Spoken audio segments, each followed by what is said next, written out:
aqui nos encontramos nesse momento para virmos ao vosso encontro, à vossa casa, para nos aconchegarmos em seus braços, e dos vossos braços e a energia do Pai podemos receber. Que essa noite ela não seja diferente para nenhum de nós, mas que ela possa vir a fazer a diferença para cada um de nós, encarnados e desencarnados. Pai nosso que estais no céu, santificado seja o vosso nome. Venha a nós o vosso reino, e seja feita a vossa vontade, assim na terra como no céu. O pão nosso de cada dia nos dai hoje. Perdoai as nossas ofensas, assim como nós perdoamos a quem nos tem ofendido. E não nos deixeis cair em tentação, mas livrai-nos, Senhor, de todos os males que assim deseja. Ave Maria, cheia de graça, o Senhor é convosco. Bendita sois vós entre as mulheres, bendito é o fruto do vosso ventre, Jesus. Santa Maria, Mãe de Jesus, rogai por nós, filhos de Deus, agora e na hora de nossa passagem para o mundo espiritual, que assim seja. E conosco na noite de hoje, para entregar dentro do templo salão, Dani, por favor. Seja bem-vindo mais uma vez. Fique à vontade.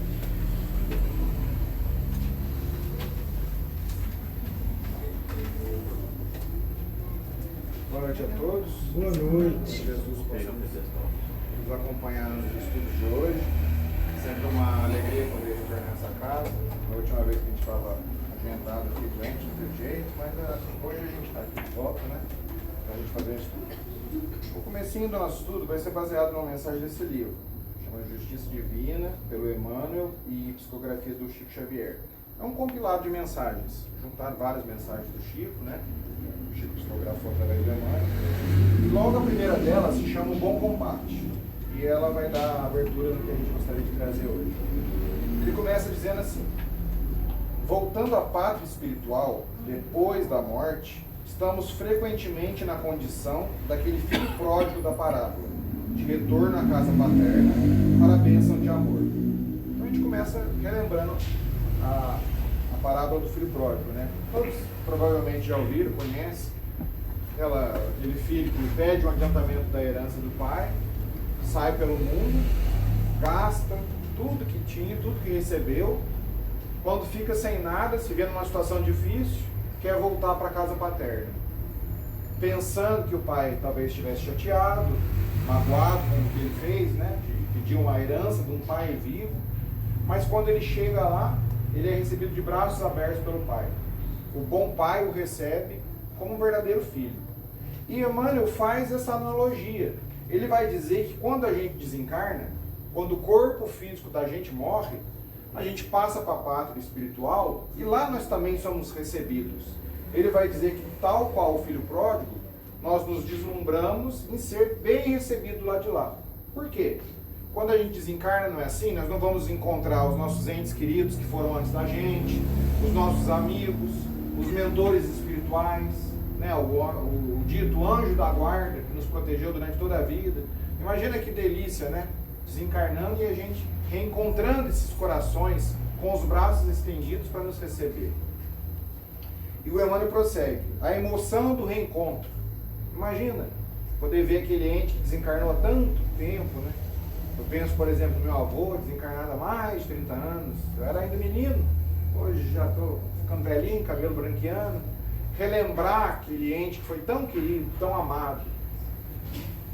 E ele diz: a alegria da redescoberta. Por quê? Porque por mais que a gente estude doutrina, por mais que a gente conheça bastante do plano espiritual, a gente não sabe tudo, não é? Imagina a gente poder abrir os olhos e nos depararmos com aquelas belezas, com a grandeza do plano espiritual. A gente sabe que tudo que tem do lado de lá é muito mais bonito, as cores são mais vivas, a alegria, o sentimento, o ar mais puro. A gente sabe disso, estudando as obras de André Luiz, por exemplo. A gente vê as colônias espirituais, não é? Aqueles bosques, aquelas florestas. Imagina que beleza, que descoberta, que alegria poder conhecer de verdade tudo aquilo. relembrar toda aquela beleza. Mas Emmanuel começa, como lhe é característico, a nos alertar e a puxar um pouquinho a orelha também. Porque ele vai falar assim: entretanto, em plena festa de luz, quase sempre desempenhamos o papel do convidado de uma festa, trazendo, no entanto, espinhos no coração. Emmanuel nos alerta. Por mais que a gente fique feliz de ser bem recebido por aqueles espíritos mais superiores a nós, em rever aquelas entidades que a gente tanto ama, em observar aquelas verdades maravilhosas do plano espiritual, todos nós parecemos convidados de grande festa, trazendo um espinho no coração. Mas por que será que ele diz isso? Por que apesar de toda essa alegria, traremos alguma coisa, alguma chaga que vai nos incomodar? Ele diz, por fora é o carinho que nos reúne, né? Os abraços que nós recebemos, todo o amor, o carinho que recebemos do lado de lá. Para frente, uma luz, né? O nosso destino, o nosso futuro, o que vai ser de nós, o que faremos num lugar assim tão legal, tão bem acolhidos. Mas ele diz, se para frente luz e esperança, para trás retaguarda que obscurece. Aquilo que nós deixamos, aquilo que nós não fizemos, ou tudo aquilo que nós fizemos errado, tudo aquilo que nós fizemos em desacordo com as leis de Deus e com a vivência do Evangelho enquanto encarnados, nos pesa do lado de lá. Essa é a chave, esse é o ponto, esse é o segredinho que o Emmanuel vai colocar. Muita alegria para frente, muita esperança, mas ainda muita sombra do nosso passado, muita consciência pesada dos erros que nós cometemos enquanto encarnados. Ele vai continua. Ao mesmo tempo, o êxtase, a alegria e a dor do passado. Esperança para frente e arrependimento para trás. Reconhecidos as mãos luminosas que nos afagam, ou seja, gratos, né, pelo amor dos que nos recebem, muitos de nós sentiremos vergonha das mãos sombrias que oferecemos. Então, enquanto os nossos anjos da guarda, os nossos mestres espirituais nos oferecem as mãos luminosas para nos receber, nós sentimos vergonha de muitas vezes estarmos oferecendo a eles o quê? Mãos obscurecidas, mãos sombrias, mãos manchadas. E porque a lei nos infunde respeito à justiça, aspiramos a debitar a nós próprios o necessário burilamento e a suspirada felicidade. O que ele quer dizer com essas palavras bonitas?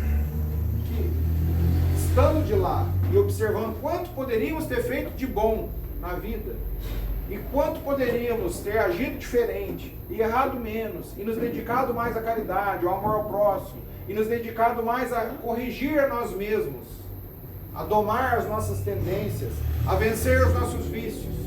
Isso nos pesa. Nós pensamos, poderia ter feito diferente, tinha toda a oportunidade de fazer diferente, de ser melhor, mas não fui tão bom assim. Fui um pouco omisso, não me dediquei tanto ao bem, não estudei tudo que eu podia, não pratiquei a caridade tudo que eu podia, não desenvolvi os talentos que eu tinha, né? Vamos nos lembrar da parábola dos talentos. Escondi, enterrei as oportunidades que Deus me deu. E isso vai nos pesando, vai nos pesando. E aí então nós desejamos pagar as nossas continhas. Nós sentimos vontade de ser diferente. Nós sentimos vontade de reparar as nossas dívidas. Como eu sempre gosto de dizer, já disse aqui muitas vezes, os nossos débitos, as nossas dívidas para com Deus são muito grandes, não são? Compara aqueles grandes carnês de parcelas, né? A gente vai comprar alguma coisa aí, um carro, um eletrodoméstico, nossa, o boleto é grande, né? Demora para pagar. E assim somos nós. Esse boleto das falhas que nós cometemos pesa. Porque não é Deus que vai nos castigar. Não é Deus que vai nos apontar o dedo. Conforme Emmanuel nos orienta, somos nós, ao olhar no espelho, que sentiremos vergonha. Fomos tão bem recebidos. A grandiosidade da obra de Deus é tão grande. A casa, o acolhimento que Deus nos deu do lado de lá, quando desencarnarmos. Nossa, tudo tão bom. Mas o que eu tenho a oferecer? Mãos manchadas pelos erros. E sentimos uma vontade muito grande de mudar. A vergonha nos coloca para frente. Não é mais ou menos assim? Nós, quando erramos, chega um momento na nossa vida que a gente sente um pouco de vergonha. Nossa, por que eu fiz aquilo? Nossa, eu podia ter feito diferente. Quando eu era moço, nossa, desperdicei minha vida. Só pensava em festa, cachaça, bagunça. Podia ter sido diferente. Ou então, podia ter estudado, tive a chance de estudar, não queria, não importava, não me dedicava. São exemplos simples, né? Bobinhos, mas para a gente pensar. Nós que estamos aqui, com o passar dos anos, nós olhamos para trás, não tem muita coisa que a gente queria ter feito diferente? Muitos erros que a gente gostaria de não ter cometido? Muitas oportunidades que gostaríamos de não ter perdido? Ou pessoas que magoamos, que ferimos, gostaríamos de ter feito diferente?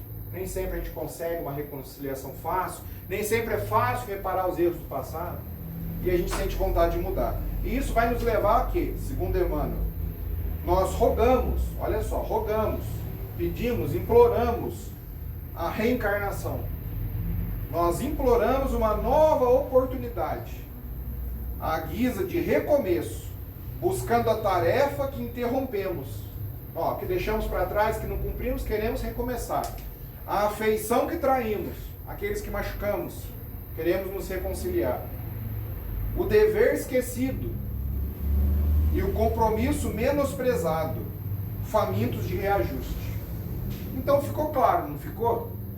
Essa caminhada, esse caminhar que nós fizemos com Emmanuel nesses primeiros minutos do estudo de hoje. Erramos, desencarnamos, somos recebidos do lado de lá, sentimos tanto amor, tanto acolhimento, e sentimos que temos tão pouco a oferecer. Que as nossas mãos têm muito pouco para dar. E o arrependimento bate. Vou repetir, não é Deus que vai nos punir, não. Somos nós mesmos, ao nos depararmos. Dizem, eu não sei se é verdade, né? Talvez os médiuns aí saibam nos falar melhor, mas diz que quando a gente desencarna, sabe o que eles fazem? Eles colocam a gente sentadinho numa grande sala, como se fosse uma sala de cinema. E aí vai passando na tela tudo que a gente fez. Principalmente as conversas de WhatsApp, de Instagram, de Facebook. Diz que coloca ali. E diz que eles têm preferência para colocar a época da nossa vida em véspera de eleição. Eu não sei se é verdade, mas é melhor a gente tomar um pouco de cuidado, porque se for verdade a coisa pesa um pouquinho, né? Mas vamos lá, vamos prosseguir. Tem uma outra mensagem de Emmanuel que vai complementar essa que a gente leu até agora, que ela chama assim: corrigir e pagar. Vem bem ao caso, né? Corrigir e pagar. Cada hora no relógio terrestre é um passo de tempo impelindo-te, levando-te às provas que necessitas para a sublimação do destino. Emmanuel vai dizer então, cada minutinho da nossa vida é uma prova, é um momento, é uma oportunidade da gente sublimar, melhorar o nosso destino, da gente plantar coisas melhores. Exclamas no momento amargoso: dia terrível. E não é assim? Quando a gente passa por problemas, por situações complicadas, não é a primeira coisa que a gente faz? Que dia horrível, que fase que eu estou passando na vida. Não é assim? Esse, porém, segundo Emmanuel, é o minuto em que podes revelar tua grandeza. Olha só, é no momento de dificuldade, de obstáculo, é quando o carro está apertando, quando o espinho está machucando, que a gente pode mostrar a grandeza. Por quê? Porque é no momento de dificuldade que a gente vai provar para nós mesmos, não é para ninguém, nem para Deus, se a gente está desejoso de viver de acordo com o que Jesus nos ensinou. Se a gente vai colocar em prática aquilo que o Mestre veio nos trazer. Porque a gente vem, fala aqui na frente, ou escuta aí, ou lê em casa, ou assiste uma palestra no YouTube, vê alguma coisa, abre o Evangelho, estuda ali sobre Jesus, mas é no momento da dificuldade que a gente prova se a gente está comprometido com o Evangelho, comprometido com Jesus, ou se a gente só acha bonito, só gosta de vir aqui na frente falar de Jesus, ou só gosta de escutar sobre Jesus, só gosta de ler sobre Jesus. É no momento da dificuldade que a gente prova, não é assim? Porque se tudo está bem, se tudo está calmo, como é que a gente vai dar mostras de que a gente aprendeu ou de que a gente está com vontade de viver de acordo com Jesus, de acordo com o Evangelho? Não foi no momento em que os apóstolos estavam lá no mar revoltoso, aquela tempestade, não foi ali que era o momento deles provar a fé deles? Não foi assim que Jesus disse: cadê a fé de vocês? só porque está passando por uma tempestade? E quantos de nós não estamos passando, nesse exato momento, numa grande tempestade na nossa vida? Vida nos jogando para cá e para lá. A dor martirizando. O sofrimento. Não é assim? E qual de nós, encarnado nesse planeta, não passa por um momento assim? As chamadas noites traiçoeiras. Não é? Porque o Chico nos ensinava, o ensinamento de Emmanuel, através da boca dele, que é assim: vencido uma dificuldade, espere a próxima. E ninguém está sempre bem. Às vezes a gente está passando por um aperto financeiro, está com saúde, mas está com um problemão financeiro, cheio de conta para pagar. Outra hora a gente está estável, a vida está mais ou menos razoável, não está com muita conta para pagar. Conta para pagar aqui, né? Não estou falando da continha espiritual, que sempre pesa. Mas a continha material, está tudo mais ou menos correto, mas está doente. Ou às vezes a gente está com o salário ali em dia, as contas certinhas, está com saúde, mas o filho está passando por uma situação complicada. Ou é uma criança, está doente, ou já é um adolescente, está rebelde, ou já é um adulto, está complicado nas drogas, na criminalidade. Cada um de nós tem os seus probleminhas e os seus problemões, não é? E às vezes a gente está no meio da tempestade. Calmo nunca é. Sempre é meio difícil, né? Estar encarnado é uma coisa complicada. É uma grande oportunidade, mas é complicado. Mas às vezes a gente está no olho do furacão. Muitos de nós aqui talvez estejamos passando por o pior momento da nossa vida. Momento de dor, de sofrimento. Mas há um consolo para isso, e a gente vai chegar lá. Prossegue o Emmanuel. À frente da família tribulada, costumas dizer: o parente é uma cruz. Ah, isso aqui não tem, acho que não tem quem escapa. E olha lá, se você não tem nenhuma cruz na parentela, talvez a cruz dos outros seja você, né? Seja eu, sejamos nós, né? Vamos pensar.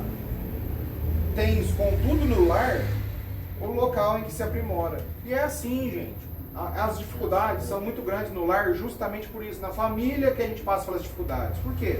Porque ali estão aquelas pessoas que a gente prejudicou no passado, que a gente traiu no passado, ou fomos traídos.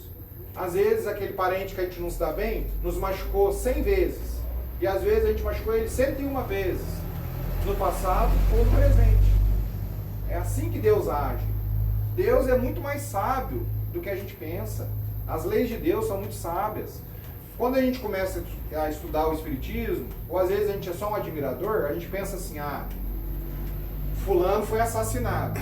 Certeza que na próxima o assassino dele vai morrer assassinado. Não é assim? Fulano roubou. Ah, ele é honesto, na próxima ele vai ser roubado. Mas não é assim. Deus é criativo. Deus dá muita oportunidade para todos nós. Se eu, por exemplo, fui nessa vida, vou lá e passo o nosso irmão aqui para trás. Tiro tudo que é dele. Deixo ele sem nada. Roubo ele tudo quanto é jeito. Será que necessariamente na próxima vida ele vai vir para me roubar? Ué, ninguém vem destinado a fazer o mal, não é assim? Então a gente não pode ter aquele pensamento simplório. Onde isso ia parar, né? Se fosse olho por olho, a gente ia ser uma terra de cegos, né? Ninguém ia enxergar. Olho por olho, a gente ia ficar cego. É uma frase do Gandhi isso. Então o que acontece? Se eu tirei tudo dele nessa vida, na próxima, Deus pode fazer o quê? Ele ser o meu filho, não pode? E aí eu vou suar muito para pagar estudo, né? Para pagar plano de saúde, para dar do bom e do melhor, para comprar uma roupinha boa, um celularzinho da moda, né? Imagina quanto que não vai estar custando no futuro, né? Um celularzinho desse. Então Deus é criativo. E Ele usa a família para a gente se reconciliar. Porque quando a gente olha para aquele bebezinho, minha mulher está grávida, ainda não tem filho, mas voltei logo. Você olha aquele bebezinho, é lindo, não é? Aquelas criancinhas. Então, mas você não sabe o que você fez para aquela criancinha, o que aquela criancinha fez para você, e nem deve ficar pensando nisso. O que eu quero dizer é que, através do amor da família, Deus nos dá a oportunidade de reconciliar. E é assim com os amigos, e é assim com os companheiros de serviço, porque não é difícil. Aposto que todo mundo aqui tem um companheiro de trabalho que é complicado. E às vezes a gente é o companheiro complicado para os outros. É assim. Eu gosto de dizer, nós somos, a frase não é minha não, mas eu gosto da frase. Nós somos igual porco espinho. Quando a gente vai se abraçar, a gente se espeta, não é assim? Imagina 2 porcos espinhos ali. Um vai ferindo o outro, e é normal. É normal porque a gente ainda não é perfeito. Como é que a gente vai cobrar do outro perfeição? Ah, Porque o meu pai fez aquilo pra mim quando eu era criança. Porque, gente, ou casa, né? Depois de 40 anos, ou o marido ou a mulher, dizem que mulher tem uma memória melhor, né? Vira e fala pro outro assim, você fez aquilo pra mim quando eu namorava. Gente, faz 30, 40 anos isso. A gente se fere, a gente se magoa. E é por isso que Jesus bateu tanto no perdão. Não é à toa que o Cristo falou tanto da necessidade de perdoarmos uns aos outros. Mas a gente esquece. A gente todas as vezes que faz o Pai Nosso, todo dia, né? A gente precisa fazer o Pai Nosso pelo menos uma vez por dia, né? Fazer uma oração. A gente não pede para Deus nos perdoar à medida em que nós perdoarmos os outros? Então, se a gente não está disposto a perdoar ninguém, o que vai acontecer? Deus não se chateia, mas Ele vai nos lembrar, não vai? Você pediu tanto perdão, mas você nunca quis perdoar ninguém, você nunca fez o esforço. Então vamos perdoar. E a mensagem continua. Censurando o companheiro que desertou, repele-se, nem quero vê-lo. Não é assim? Quando alguém nos ofende, nos magoa, nos trai, nos abandona, a gente não fala isso, não quero ver nunca mais. E a gente precisa repensar isso. Isso não vai significar, conforme o Evangelho segundo o Espiritismo, que eu vou sentir a mesma alegria de estar próximo de um amigo do que de um inimigo, de alguém que me feriu, que me magoou. Isso não é nem da natureza, não é nenhuma lei natural. Eu não vou sentir a mesma alegria estando com um amigo, estando com alguém que me deixou, que me abandonou, que me feriu. Não. Deus espera de nós o quê? Que a gente possa, na mente e no coração, desejar o melhor para aquela pessoa. Se me feriu, eu não tenho que dizer nunca mais quero vê-lo, porque e se ele vier me pedir perdão sinceramente? Aí nunca mais quero vê-lo? Olha, mas o que eu estou fazendo aqui? Estudante da doutrina espírita, estudante do Evangelho de Jesus, desejoso de seguir o Mestre. Não é assim? Porque quem sai de casa segunda-feira com esse friozinho para vir aqui, se não tiver com um desejo sincero de se aproximar de Jesus? Todos aqui não têm esse desejo? De se aproximar, de afinar o coração com o coração do Cristo? Todos não têm o desejo de sintonizar com a psicosfera do Cristo? Porque o amor de Jesus nos envolve a todos. O amor de Deus nos envolve a todos. Estamos todos mergulhados no amor de Deus, da mesma forma que peixes num aquário, num oceano. E a gente não quer sintonizar com os amigos espirituais? Todos nós temos esse desejo. Mas a gente precisa se purificar, conforme o irmão falou no começo. A gente precisa sintonizar. A gente chega no centro espírita, a gente precisa entrar em oração. A gente está na nossa casa, a gente precisa sintonizar com o bem. A gente está no nosso trabalho, precisa sintonizar com o bem. Está tomando banho? Está dirigindo? Sintonia. Isso não significa que a gente vai abandonar alguma tarefa, alguma obrigação para ficar, por exemplo, rezando toda hora. Mas se eu vou pegar um carro, eu não posso fazer igual minha avó sempre fazia. Eu fazia um em nome do Pai, né, porque ela era católica. Mas a gente não pode fazer o em nome do Pai, ou então elevar o nosso pensamento. Deus, me proteja na estrada, nessa direção. Vai trabalhar? Deus, ilumine o meu dia de serviço. Tem que ter uma conversa difícil com um chefe, com um companheiro de trabalho, com um namorado, com o marido. Meu Deus, me ilumine para que possa sair tudo bem. A gente precisa aprender a sintonizar um pouco mais, a elevar os nossos pensamentos. Porque se a gente sintoniza com o mundo, se a gente fica invigilante, a gente está sintonizado com o quê? Se a gente liga, assiste 2 horas lá da Atena, da vida, só crime, né? Só crime. O que acontece? Só desgraça, só problema. A gente fica um pouquinho desequilibrado. E a gente precisa sintonizar. Não significa que a gente não vai assistir televisão, mas vamos pensar bem no que a gente está fazendo. Se a gente vai ler alguma coisa. Hoje com o YouTube a gente liga ali, a gente assiste 1 milhão de palestras legais, boas, não é? A gente aprende com alguma coisa boa. Você não precisa ver só o material espírita, o material evangélico. É uma coisa legal, vai aprender uma coisa nova, vai ver o que você está fazendo. Falando, né, do telão que passa quando a gente desencarna, com as conversas do WhatsApp, vamos ver o que ele está escrevendo, o que a gente está postando, né, os jovens aí principalmente, o que está escrevendo, com a gente mesmo, no grupo da família, o que a gente está repassando.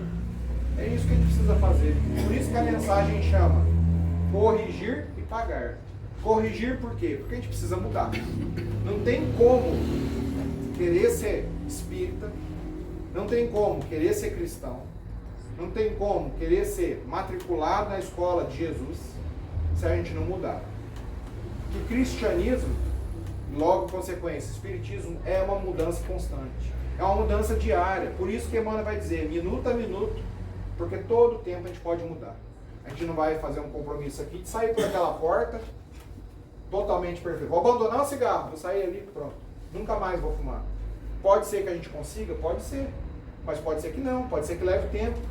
A gente tem que ter o compromisso de sempre, cada amanhecer, cada novo dia que surge, pensar, o que eu posso fazer a favor da minha evolução espiritual? O que eu posso corrigir hoje? O que eu tenho feito de errado? E para isso, primeiro, a gente precisa o quê? Fazer uma seleção, né? Se conhecer. Verdadeiramente, quem que eu sou? Vamos olhar no espelho e vamos perguntar isso. Quem sou eu? Quais são os erros que eu tenho cometido repetidamente? Nessa vida ou em outras? Porque tudo aquilo que a gente errava em outras e não corrigiu, a gente repete nessa. Tudo aquilo que a gente erra nessa vida e não repete, e não conserta, eu vou repetir amanhã. E depois da manhã, mês que vem, 2025, 26, 2030. Se eu não conserto, continuo errado. E é por isso que Jesus disse, vigilância e oração. Oração para a gente pegar o quê? Força, bom ânimo. E vigilância para a gente olhar bem. O que eu tenho pensado? O que tem passado pela minha cabeça? O que eu tenho falado? O que eu tenho feito? Quais escolhas eu tenho feito na minha vida? Porque não é inteligente, né? A gente não falar que é meio burrinho isso, né? Todos nós fazemos. Eu faço. Mas vamos colocar mais bonito. Não é inteligente a gente ficar repetindo os mesmos erros e esperar um resultado diferente. Isso é Freud, ele falou mais bonito do que eu estou falando aqui. Mas, né, vamos seguir assim. Vou fazer assim, assim, assim, assim. Só planto semente de limão, só planto semente de limão. Depois eu vou querer colher pêssego? Claro que não, né? Ou uma laranjinha doce? Claro que não. Se eu só planto limão, eu vou continuar a colher limão. Se eu estou plantando um espinheiro na minha vida e sendo um espinheiro na vida dos outros, trazendo complicação para a vida dos outros, trazendo sofrimento para a vida dos outros, eu vou querer colher rosas sem espinhos? Claro que não. Então vamos prestar atenção no plantio. A gente precisa mudar o plantio, porque a colheita ainda demora um pouquinho. Se eu decidir hoje nunca mais beber, um exemplo simples, um exemplo bobo, nunca mais eu quero beber, não vou beber mais. Posso conseguir? Posso. Pode ser que tenha alguma recaída? Pode. Mas se eu todo dia firmar a cabeça, não vou beber, não vou beber, não vou beber nunca mais, eu vou acabar conseguindo, não é? Se eu tiver empenho, tenho certeza. Jesus falou que a gente remove montanhas, que são as montanhas o quê? Os obstáculos, as dificuldades e os erros repetidos, os erros cristalizados. As montanhas são isso. Ninguém vai levantar o morro do Cristo ali. Claro que não, né, gente? Mas a gente consegue vencer o quê? O grande morro do comodismo, da preguiça, da ociosidade, do medo. Se a gente se empenha. Então eu falo, não vou beber mais. Consigo. Tudo que eu já bebi e corroeu o meu fígado, comprometeu, né, me comprometeu internamente, eu não vou continuar sentindo por um tempo as consequências? Eu vou, porque eu já estraguei muito. Mas vai chegar uma hora que eu vou estar revigorado. E espiritualmente é assim, por muito tempo a gente vai mudar, mas vai continuar sofrendo. Porque sempre que a gente se dispõe a mudar e a cada vez mais se aproximar de Jesus, cada vez mais problema a gente tem. É isso mesmo. Cada vez mais que a gente quer ser um discípulo mais fiel de Jesus, mais problema vem, mais dificuldade vem. Será que é só porque os obsessores, né, os inimigos, estão querendo que a gente volte a ser como era antes? Isso acontece também, né? Quando a gente quer mudar, às vezes, por exemplo, eu dei o exemplo da bebida. Não tem os companheiros de boteco, não vão falar, mas você tá chato, hein? Vamos beber, uma só, não é assim que acontece? Espiritualmente também é assim. A gente vai sofrer uma influência espiritual nos empurrando para continuar no erro? Vai, a gente vai sim. Só que isso não é o principal. O principal é que a gente tem a mente cristalizada naquilo. A gente passou séculos indo para o caminho do erro. Quando a gente quer mudar, é esforço, dói. Mudar não dói? Dói, tem sofrimento, até a gente se adaptar. Mas vale a pena. Qualquer mudança que a gente faça, para melhor vale a pena. E a gente consegue.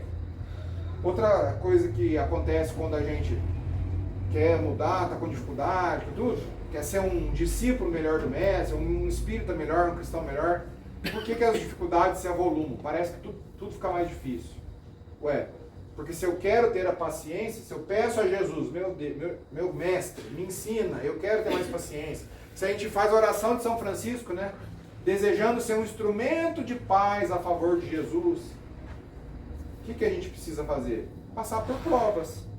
Aí vai ter o quê? Briga no trânsito, briga do que quer dizer provocação. O companheiro vai nos dar uma má resposta, o filho vai fazer uma desobediência, porque a gente só forja uma qualidade passando por obstáculo. Se eu quero ser paciente, o que tem que acontecer? Ser submetido à situação de impaciência, não é? Porque senão, como é que eu vou provar para mim mesmo? Como é que eu vou conseguir calejar? Né? Vai na academia, no primeiro dia quer levantar um peso, a mão volta tudo machucada, a musculatura cansada, dói, não dói quando vai na academia? Ué, é claro, porque crescimento exige isso, até o corpo se adaptar. E espiritualmente é assim. Outra coisa que eu queria dizer é baseado num raciocínio que o Divaldo Franco faz. Né? A gente está falando de erros, de problemas a serem superados, de condutas a serem mudadas, falando de reforma íntima, de regeneração. A gente só evolui quando a gente corrige os erros do passado, quando a gente muda, transforma. Não basta, como algumas outras religiões dizem, arrepende na última hora que você está salvo. Será, gente? Fiz o mal a vida inteira. Vivi 80 anos, 90 anos. Porque também tem velho idoso, né? Que também dá trabalho, não tem? Não é exclusivo de jovens. Nada. Qualquer um de nós é passivo em qualquer época da vida de atormentar a vida dos outros. Então eu atormentei bastante. Tô com uma doença, tô sentindo que está chegando a minha hora. Eu arrependo, eu confesso, eu me converto, e aí fica tudo certo? A doutrina espírita nos ensina que não, né, gente? Nós aprendemos com a doutrina que é necessário repararmos os erros. Que é muito legal a gente se arrepender, mesmo que de última hora. Mas a gente precisa refazer. Não prejudiquei, não tirei tudo que ele tinha. Vou precisar refazer. Vai vir meu filho. Vai vir uma criança exigente, querer o melhor brinquedo, as melhores roupinhas, a melhor escola. É assim. Mas a doutrina vai nos dizer que há, diante de um erro passado, uma forma da gente transformar isso. O Divaldo que traz isso. Ele vai falar, primeiro arrependimento. Arrependimento. Errou? Primeiro passo para consertar é arrepender. Não é o arrepender da boca para fora. Não é eu chegar para ele e falar, nossa, meu irmão, agora eu comecei lá na doutrina espírita, eu aprendi que isso não é certo. Eu estou arrependido. Não. Arrependimento verdadeiro, 2 elementos. Mudança de mentalidade. A mentalidade do que gerou o erro. É pensar diferente, mudar a cabeça. Agora eu sei, tenho plena consciência que eu nunca devo tirar nada do que é dele. Nada do que é do outro. Porque eu não gostaria que ninguém tirasse. Não é o ensino de Jesus? Não faça. É os outros o que não gostaria que fizesse para você. Então, vou mudar a cabeça. Nunca mais eu posso estar passando fome, eu nunca mais tiro nada de ninguém. Mudei a cabeça. E mudança de comportamento. Porque às vezes a gente pensa, é errado roubar. Um exemplo bobo, né? É errado roubar. Mas aí numa oportunidade, tá dando sopa, eu vou lá e pego. A gente pode trazer coisas mais concretas. Eu não vou enganar ninguém. Aí na primeira oportunidade, pra gente se safar de algo, a gente vai lá e faz uma mentirinha. Eu sei que é errado trair a esposa, trair o marido. Eu sei, tenho certeza que é errado. A oportunidade surgiu, eu vou lá. Eu não vou, nossa, vamos ver o que dá. Não é assim que acontece? Então, mudar a cabeça e mudar o coração. O arrependimento verdadeiro. Segundo passo, a expiação. O que é isso? A gente fala muito isso na doutrina, né? Mundo de provas e expiações. Estou passando por uma expiação. Mas será que a gente sabe exatamente o que quer dizer? A expiação, ela está muito relacionada, também conforme Emmanuel, no livro O Consolador, ela está muito relacionada com a pena que vai ser imposta ao malfeitor que comete um crime. Parece meio pesado, né? Malfeitor, criminoso. Né? Será que está falando do quê? Será que é só o criminoso que viola as leis aí, vai lá para o fórum, né? Para a justiça? Será que é isso? Não. A expiação, de uma forma bem simples, a gente podia definir ela como a consequência que nós vamos ter que passar por conta da nossa maldade. Então, quando a gente erra, sabendo que aquilo é errado, e age com um componente de maldade, aquelas sombras que todos nós temos ainda dentro de nós, o piorzinho que nós temos dentro de nós, quando ele nos leva a cometer um ato errado, a gente vai necessitar passar pela expiação. O que é? Em algum momento, eu vou ter que aprender qual é a sensação de tirarem tudo que eu tenho. Estou te usando muito hoje, né? Então, como é que é isso? Porque se eu só tiro dos outros 1, 2, 10 vidas, eu sou um ladrão, ponto mais, repetidamente. Uma hora, alguém vai ter que tirar alguma coisa de mim. Precisa ser ele? Claro que não. Tanta gente ruim, que nós aí infelizmente ainda temos no mundo, vai ter uma oportunidade de alguém me tirar alguma coisa. Aí eu vou passar pela expiação, eu vou sentir o que é isso. O que é a dor de tirarem o que eu tenho. Ficou claro? Expiação é mais ou menos passar por aquilo que eu fiz o outro passar. Mas não daquela forma simplória. É ter o sentimento, conhecer o sentimento daquilo que eu fiz. Já as provas, né, mundo de provas e expiações, estou passando por uma prova. Qual que é a diferença, prova e expiação? O próprio Kardec vai dizer que não tem muita necessidade da gente distinguir isso, é só uma coisa técnica. Ele vai dizer que as provas já é diferente. Nas palavras do Emmanuel, provação é a luta que ensina o discípulo rebelde e preguiçoso a estrada do trabalho da edificação espiritual. Olha só, interessante. Então, passa por prova o discípulo, aquele que já ama Jesus, aquele que já quer seguir Jesus, aquele que está interessado ou comprometido com a doutrina espírita, mas ainda não adequou sua vida ao que aprende. Ou seja, aquele que vem aqui na frente, fala uma coisa e faz outra. Certo? Esse é o que passa pela provação. Porque ele é o discípulo interessado, o seguidor de Jesus, porém rebelde e preguiçoso. Aí passa pela provação para aprender e botar em prática o que sabe em teoria. Mais ou menos isso. Fica um pouco mais claro, né? A diferença de provas e expiações. Mas voltando ao Divaldo, arrependimento sincero, expiação e o terceiro e talvez mais importante elemento, reparação. Reparação. É uma coisa que a gente pensa pouco. O que é isso? Reparar é reconstruir. Se eu quebrei, eu vou consertar. Se eu sujei, eu vou limpar. Se eu magoei e traí o amor de alguém, eu vou novamente cativar até que ele tenha recomposto a confiança em mim. É assim. É uma coisa que a gente tem que pensar sempre na nossa vida. Como reparar os erros. Só que a gente não pode ser precipitado. Porque tem erros tão complicados, tão complexos, tão difíceis. E eu nem estou falando de gravidade. Mas situações tão complicadas. A gente traiu tanta confiança de alguém que não vai ser fácil nessa vida. Ele nos dá uma nova oportunidade. Não é assim? Ou às vezes a gente foi tão magoado que a gente não vai conseguir, por mais que a gente queira, completamente confiar de novo naquela pessoa. A gente pode perdoar, a gente pode desejar só o bem para ela, e é isso que a gente tem que fazer, é importantíssimo. Mas a gente ainda não está pronto para reconciliação, para reaproximação. E assim também é os outros para conosco. Nem sempre a gente vai conseguir chegar naquela pessoa que a gente feriu, às vezes já até desencarnou, não é assim? Nossa, foi tão ruim para o meu pai, para o meu avô, ou para o meu companheiro, já sou viúvo, ou para aquele filho que já foi antes de mim, ou para aquele amigo que já foi, ou às vezes está muito distante, não vai ter nenhuma oportunidade de reaproximar, ou a gente sabe que aquela pessoa também é complicada e não vai ser fácil ele me aceitar, mas a gente tem que reparar de algum jeito. E qual é o principal jeito da gente fazer o bem? Um pobre, muito doente, de cama, qual é a caridade que ele pode fazer? A oração, não é? A gente pode fazer a oração, a intercessão, a prece intercessória a favor de qualquer um. Não interessa onde ele esteja. Ele pode estar em outro lado do universo. Já desencarnou, está do outro lado do universo, muito longe. A gente pode fazer uma oração. Sempre. Não é uma só, não. A gente pode vibrar o bem. A gente pode atingir, através da oração, chegar num estado, tanta proximidade com Jesus, tanta ligação com o nosso anjo protetor, com o nosso espírito protetor, com o nosso mestre, a gente pode chamar do jeito que for.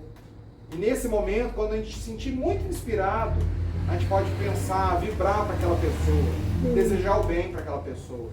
E às vezes está dividindo a mesma cama, não é assim? A gente está falando que às vezes o desafeto está muito longe do teu adversário, ele está dormindo com você. Às vezes é aquele marido, aquela esposa que te magoou, que te feriu, que você não sabe como. Você ainda não consegue perdoar totalmente. Está ali do teu lado. Mas você também pode fazer isso. Você também pode fazer a oração por ela. A gente pode pedir perdão para os outros em oração. Se a gente ainda não consegue, ou não tem a oportunidade de pedir, me perdoa, eu errei, eu te fiz mal. A gente pode pedir isso em oração, em vibração. E a pessoa vai sentir o nosso pedido. E a gente tem que fazer isso. Quem aqui pode sair pela porta e pensar, nunca magoei ninguém, nunca pisei na bola com ninguém? É difícil e é normal. A gente não tem que se sentir culpado por isso. Mas a gente tem que aproveitar a oportunidade. Pois bem, arrependimento verdadeiro, expiação e reparação. Os 3 elementos. Mas já caminhando para o final, uma coisa eu queria dizer. Falamos de corrigir, falamos de pagar, falamos muito de oração, falamos aqui de noites traiçoeiras, né? Momentos difíceis que a gente pode estar passando. E aí que eu queria trazer um elemento muito importante. Posso dizer que é o elemento que me mantém de pé. Se eu estou vivo, encarnado, eu posso dizer que é graças a esse elemento. E esse elemento é o caráter consolador da doutrina espírita. Às vezes a gente não pensa nisso. A gente frequenta, a gente é trabalhador do centro aí há décadas. Ou às vezes a gente está entrando pela porta pela primeira vez, ou às vezes a gente gosta do espiritismo, é até de outra religião, e vem aqui de vez em quando procurar um tratamento espiritual, uma palavra de consolo. A gente não pode esquecer que o espiritismo não veio ao mundo para trazer fenômenos. Não veio. São importantes? São. Uma psicografia quando a gente perde alguém, um consolo no nosso coração, um tratamento espiritual ali com um médico espiritual, nos ajuda muito, ajuda. Uma palavra, tudo isso nos ajuda. Mas o espiritismo veio ao mundo para trazer 2 coisas.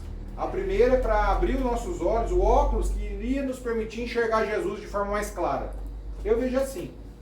Às vezes em outras religiões a gente não foi capaz de compreender Jesus na extensão, na grande extensão dele. O Espiritismo nos mostra.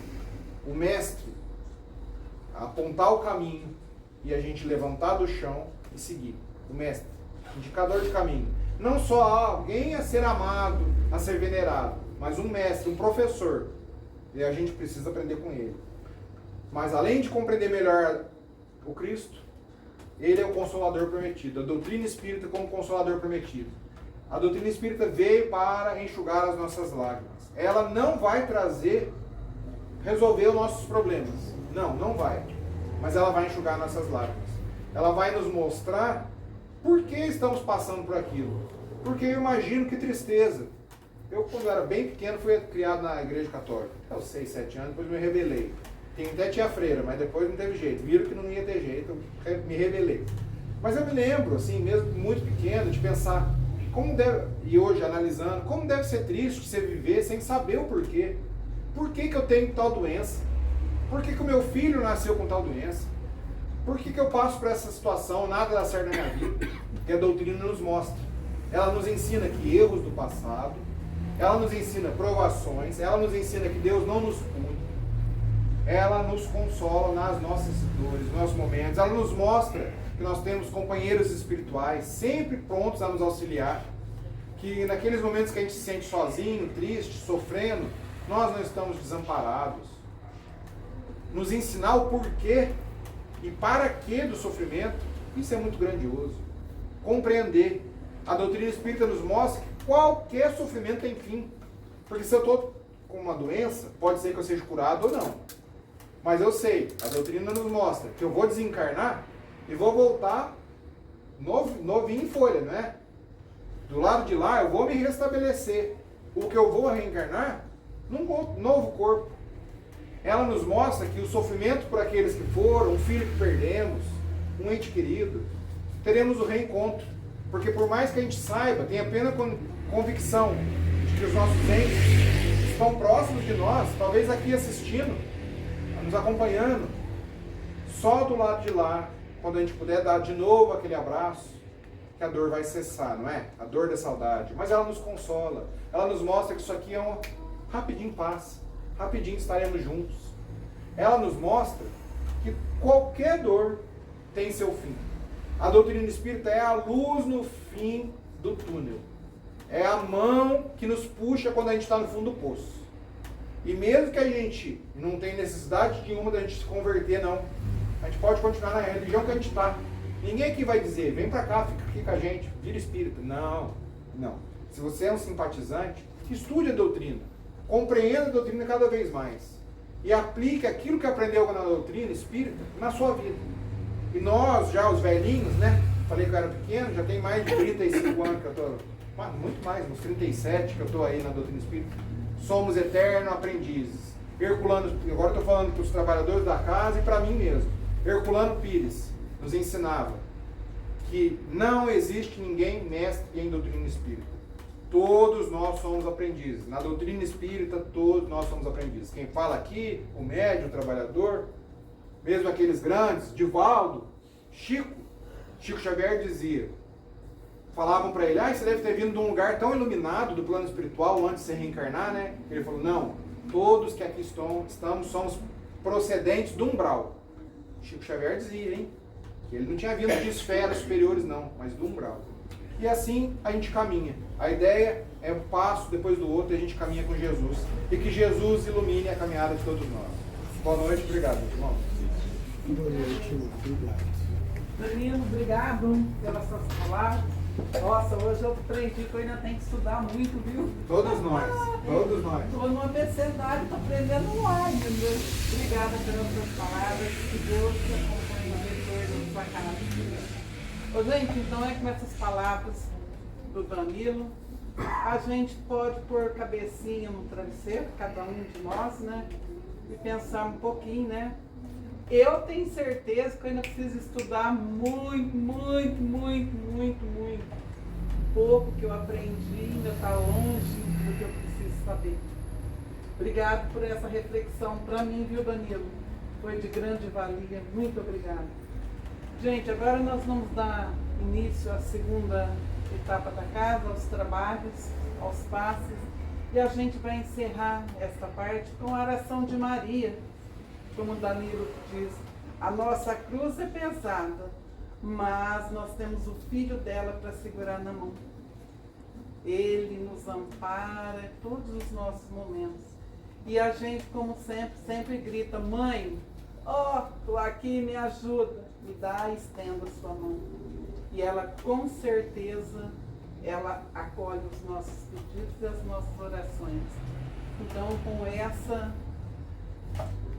essas palavras, a gente vai rezar a Ave Maria, a oração da nossa mãe, tá bom? Todos com os olhos fechados e vamos elevar os nossos pensamentos na mãe e pedir a ela que interceda por nós junto ao seu filho. Entregamos todos os nossos pensamentos, os nossos pedidos, e se formos gratos e merecedores, que se faça a vontade do Pai, não a nossa. Ave Maria, cheia de graça, o Senhor é convosco. Bendita sois vós entre as mulheres, bendito é o fruto do vosso ventre, Jesus.